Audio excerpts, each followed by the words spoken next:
नमस्कार दोस्तों, skill bridge innovation academy biology podcast के इस नए एपिसोड में आपका स्वागत है। पिछले एपिसोड में हमने जाना कि लिविंग ऑर्गेनिज्म की बेसिक कैरेक्टरिस्टिक्स क्या होती हैं और आज हम बात करेंगे जब दुनिया में इतने सारे ऑर्गेनिज्म हैं तो उनका सिस्टम से स्टडी कैसे होता है। यानी यहीं से शुरू हो रहा है टेक्सोनॉमी, जीवों का वर्गीकरण यानी क्लासिफिकेशन, नामकरण यानी नॉमेनक्लेचर और पहचान यानी कि आइडेंटिफिकेशन। सबसे पहले हम जानेंगे व्हाट इज टेक्सोनॉमी। टेक्सोनॉमी एक साइंटिफिक प्रोसेस है जिसमें लिविंग ऑर्गेनिज्म को क्लासिफाई, आइडेंटिफाई और नाम दिया जाता है। कार्लोस लिनियस को फादर ऑफ टेक्सोनॉमी कहा जाता है। Why is classification important? जरा सोचिए, अगर कोई बोले एक पेड़ है जिसमें आम लगता है, पत्ते लंबे होते हैं, तो समझना मुश्किल है ना। लेकिन अगर हम कहते हैं मैंजीफेरा इंडिका, तो दुनिया के किसी भी देश का साइंटिस्ट हो वो तुरंत समझ जाएगा कि हम किसकी बात कर रहे हैं। क्लासिफिकेशन से सिंप्लिसिटी, यूनिफॉर्मिटी और बेटर अंडरस्टैंडिंग मिलती है हमें। अब हम जानेंगे हायरार्की क्लासिफिकेशन। बायोलॉजिकल क्लासिफिकेशन में ऑर्गेनिज्म को डिफरेंट लेवल में डिवाइड किया जाता है।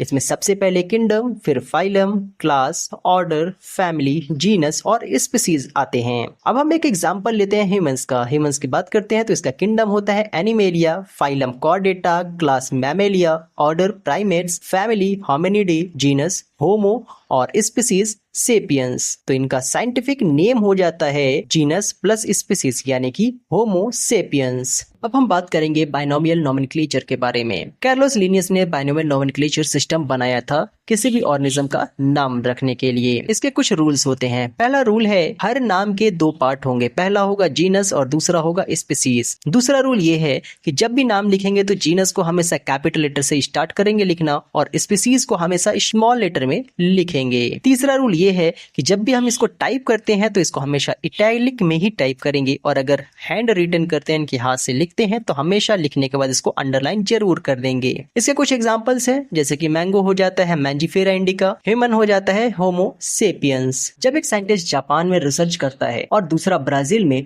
दोनों को एक ही नाम का ऑर्गेनिज्म समझ में आता है थैंक्स टू टेक्सोनॉमी। आप भी कभी नेचर वॉक पर जाओ और अगर किसी पेड़ पौधे का नाम जानना हो तो आप टेक्सोनॉमी ऐप या फिर फील्ड गाइड का यूज कर सकते हैं। Now it's time to episode recap. Taxonomy मतलब classification, nomenclature and identification. Binomial nomenclature मतलब किसी भी ऑर्गेनिज्म का नाम के दो पार्ट होंगे, जीनस और species. It's time to question of the episode. Who is known as the father of taxonomy? Right the scientific name of mango. What is the correct order of biological classification hierarchy? Define binomial nomenclature. Why is classification important in biology? तो दोस्तों, आज के episode में हमने सीखा कैसे living organism को नाम दिया जाता है और उन्हें ग्रुप में डिवाइड किया जाता है। अगले एपिसोड में हम डिस्कस करेंगे सिस्टमैटिक्स और टेक्सोनॉमिकल एड्स यानी बायोलॉजिकल रिसर्च के टूल्स के बारे में। तब तक के लिए स्किल ब्रिज इनोवेशन एकेडमी के साथ लर्निंग का सफर जारी रखिए।